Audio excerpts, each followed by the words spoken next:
Olá, meus irmãos, graça e paz. Eu sou vosso irmão em Cristo, presbítero Gregório, apresentador da mensagem Buscando a Sabedoria. A mensagem Buscando a Sabedoria de hoje, eu gostaria de trazer um tema, uma interrogação que tem chegado até mim, uma pergunta que fizeram a mim. A interrogação é essa: o que é separação bíblica? Então me perguntaram o que é a separação bíblica. E eu quero responder essa interrogação, porque muitas pessoas não conhecem, não sabem o que é separação bíblica. Separação bíblica é o reconhecimento de que Deus tem chamado os cristãos para não pertencerem ao mundo. Então, a separação bíblica é o reconhecimento de que Deus tem chamado a mim e a você para não pertencermos ao mundo. E também é para não nos contaminarmos com o mundo. É para que cada um possamos manter a pureza pessoal e também a pureza coletiva no meio de uma cultura tão cheia de pecado. A separação bíblica é geralmente considerada em duas divisões pessoal, ou, aliás, em duas divisões, a pessoal e a eclesiástica. Separação pessoal envolve um compromisso individual,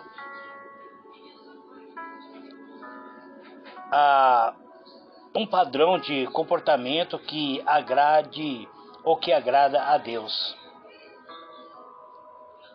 Ao olharmos para a Bíblia Sagrada, nós vamos encontrar um personagem do Antigo Testamento chamado Daniel.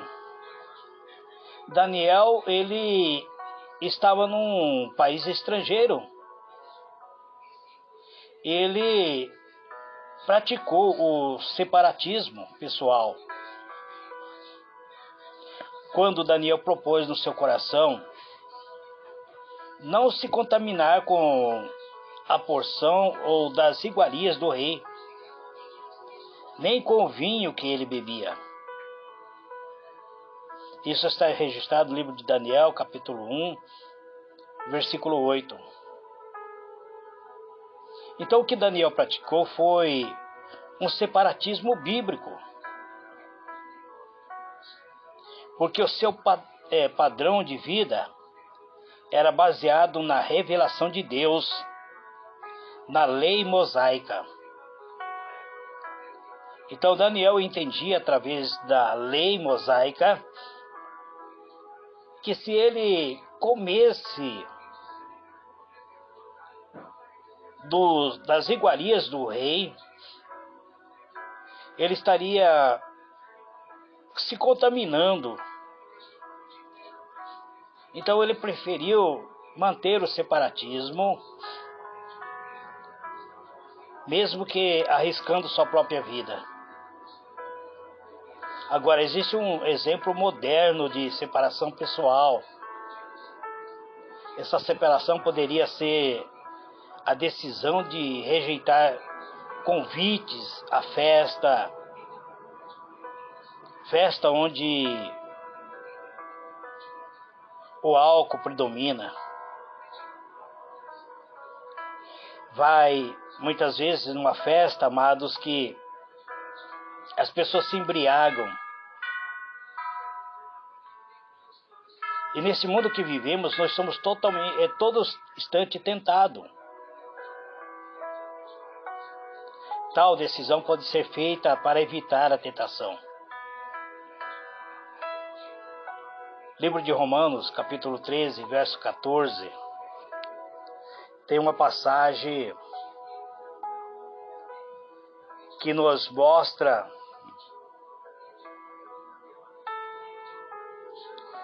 que nós devemos nos manter puros.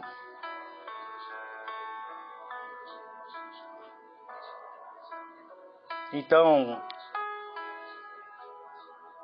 nós temos que manter puro a nossa alma, o nosso espírito, para não nos contaminarmos com aquilo que o mundo tem nos ofertado. Apóstolo Paulo diz assim: fazei desta maneira, discernindo o tempo em que vivemos, pois que já é hora de despertarmos do sono, porque agora a nossa salvação está mais próxima do que quando cremos. A noite vai passando, o dia está chegando. Ou seja, a noite vai passando, chegando ao seu final, e o dia está se aproximando do seu alvorecer. Portanto, abandonemos as obras das trevas e revestimos-nos na armadura da luz.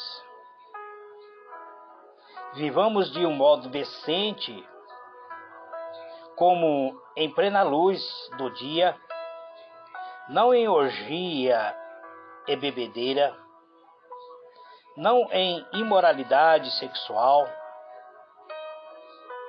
depravação, não em desavença e inveja.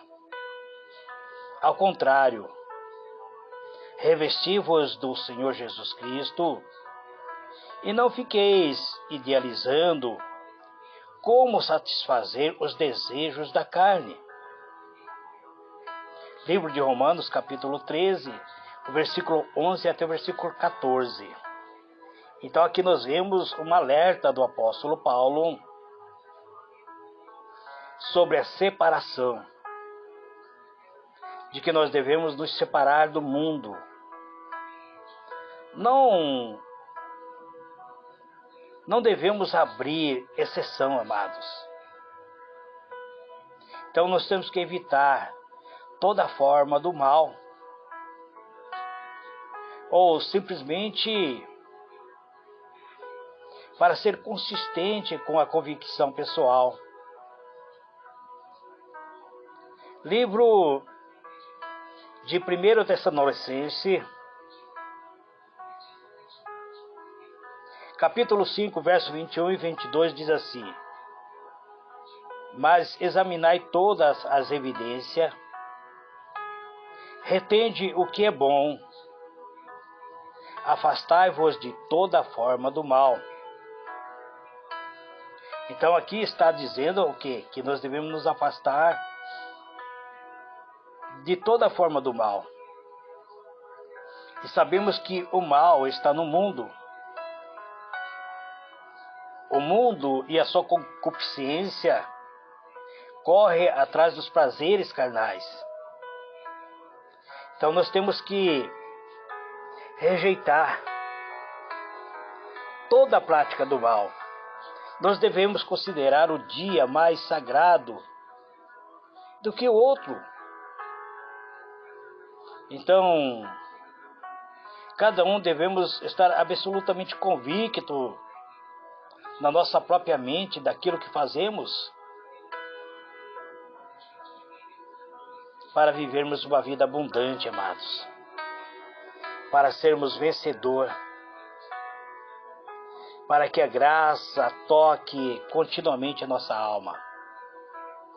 Então este é a separação pessoal, onde cada um de nós tomamos uma decisão pessoal de nós não contaminarmos com aquilo que a nossa consciência diz que é pecado. Deus não pediu para Daniel não participar do manjar do rei. Se ele comesse do manjar do rei, Deus não iria condená-lo, porque Deus não pediu para ele. Mas ele colocou em seu coração e ele praticou o separatismo bíblico. Agora existe a separação eclesiástica que envolve as decisões de uma igreja, ou seja, na coletividade, em relação aos seus laços com outras organizações. Baseado em sua teologia prática, separatismo é implicado até mesmo na palavra, ou seja, na igreja. A palavra grega significa eclésia, significa uma assembleia chamado para fora. Na carta de Jesus à igreja de Pérgamos, ele advertiu a igreja contra a tolerância daqueles que ensinam a doutrina falsa, que está no livro de Apocalipse, capítulo 2, versículo 14 e 15. Portanto, a igreja era para ser separada, quebrando qualquer laço com a heresia. Um exemplo moderno de separação eclesiástica poderia ser a posição de certa denominação contra a aliança ecumênicas para evitar se unir com os apostatas. Existe muito ensinos errado dentro da igreja que leva à apostasia. Talvez vocês possam até criticar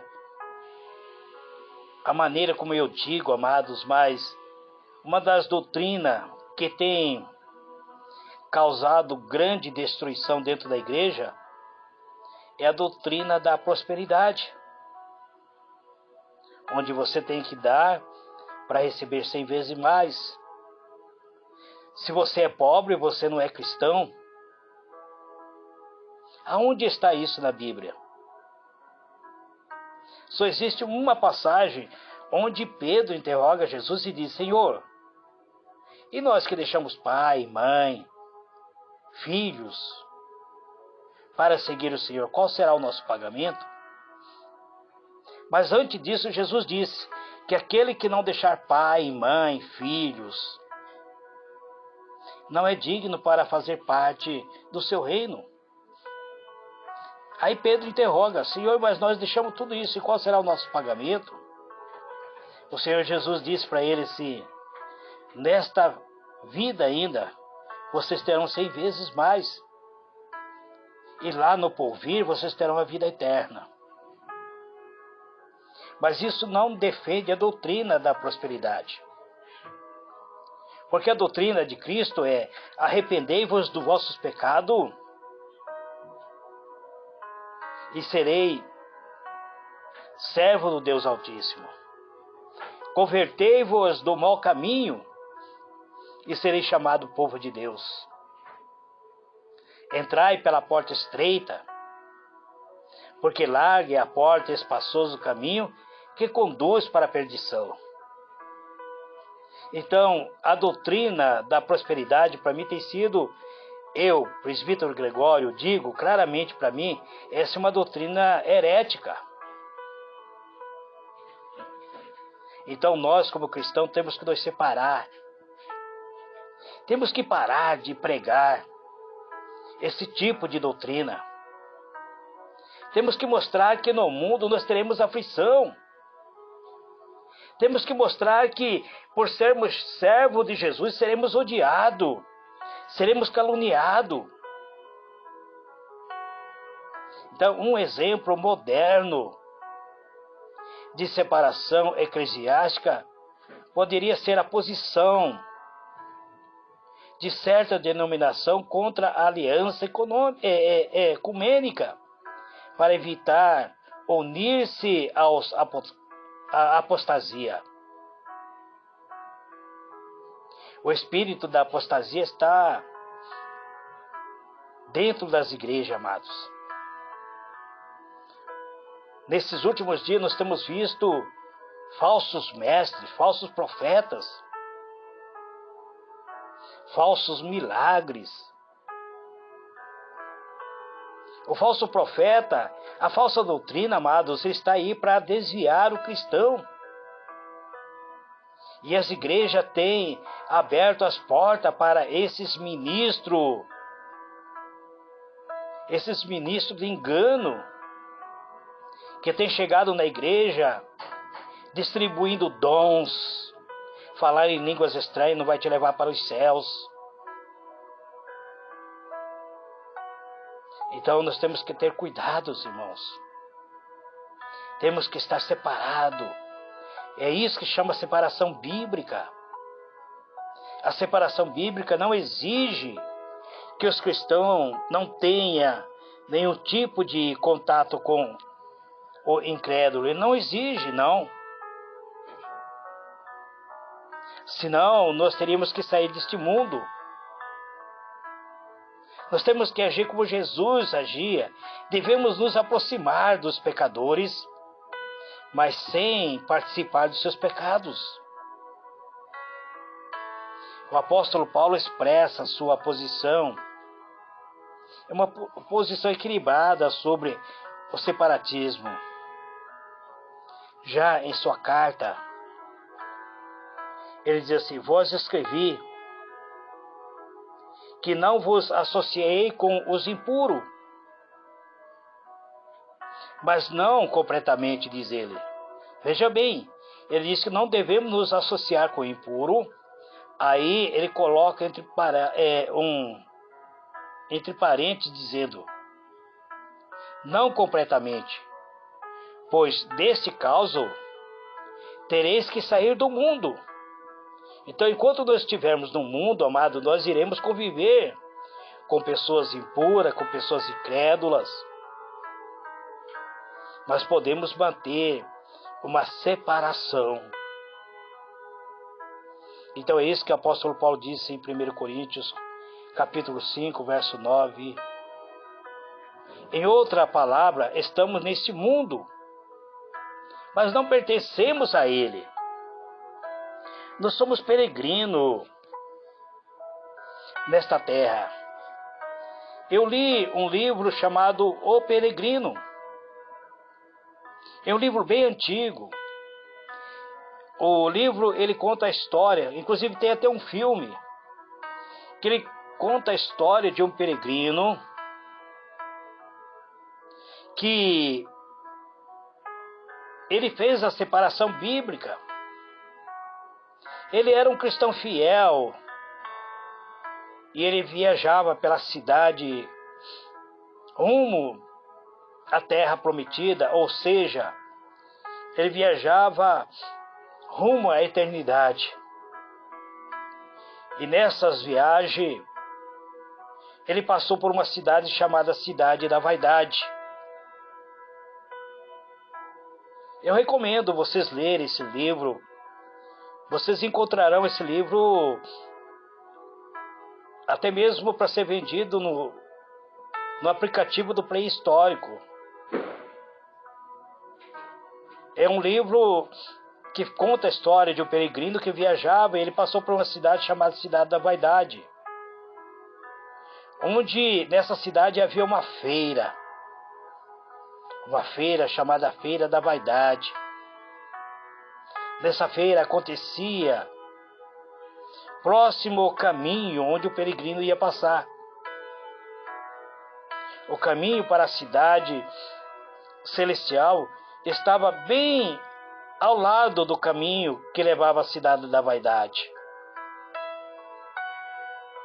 E na Cidade da Vaidade, próximo à estrada do caminho da vida, próximo ao rumo celestial, estava situada a Cidade da Vaidade. e onde se vendia de tudo. Vaidade, ela precisa sair dos nossos corações, amado. Na feira da vaidade, os homens de vaidade ficaram maravilhados com a fala e as roupas e os valores do peregrino. O fato é que ele era estrangeiro. E o livro de Hebreus, capítulo 11, verso 13, diz que nós somos peregrinos nesta terra. Nós somos estrangeiros nessa terra. Então as nossas falas, o nosso pronunciamento, ele deve despertar um mundo que está carregado de vaidade. A vaidade tem que sair do nosso coração. Todos nós, amados, que estamos trilhando o caminho da vida, um dia passaremos pela cidade da vaidade. Eu tenho visto cristãos que são vaidosos pelos dons que ele tem, são vaidosos pelo aquilo que ele possui. Ele tem vaidade pela casa que ele tem. Ele se envaidece da maneira como ele se veste. E a Bíblia diz que para entrarmos nos céus temos que ter as mãos limpas, o coração puro e não entregar a nossa alma à vaidade. Então, amados, estamos trilhando o caminho da vida, rumo à eternidade. Então precisamos entender que somos separados deste mundo. Isso chama separação bíblica. Nós precisamos, ainda que estejamos no mundo, precisamos estar libertos de tudo aquilo que contamina a nossa alma. Estamos num período político, amado, e muito cristão tem tendência a postar dentro do seu aplicativo, seu Facebook, defendendo aqueles que são corruptos. Pense nisso. Eu não estou aqui para ensinar a vocês a maneira que vocês vão votar. Cada um é livre para fazer a sua escolha. Que Deus vos abençoe, amados. Fique na paz. Este é a mensagem de hoje, buscando a sabedoria. Eu sou vosso irmão em Cristo, Gregório Louvira. Gravei esta mensagem respondendo à interrogação que chegou até mim. Fique na paz. Amém?